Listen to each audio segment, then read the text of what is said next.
અહીંયા 22 માળનું બિલ્ડિંગ આવે છે, પણ આ જે વચ્ચે દેખાય છે આ એ ખાલી રહેશે, એ લોઅર ફ્લોર સુધી થશે.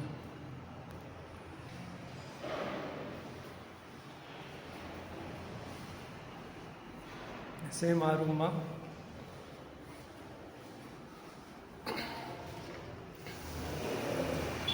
અહીંયા આટલું રહેશે, પણ અહીં સાઈડમાંથી જે દેખાય છે આ બિલ્ડિંગ પછી આ જગ્યા પૂરી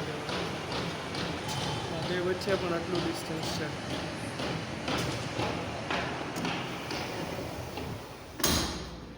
બાથરૂમ સ્ટાન્ડર્ડ જે હોય છે બધા એ રીતનું છે.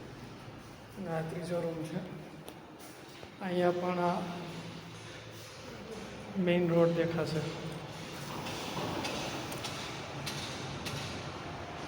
અને અહીંયાથી આટલામાં તડકો રહેશે. અને અહીંયા ઉપર એટલે સુધી જ છે, અને નીચે એમ્યુનિટીઝ.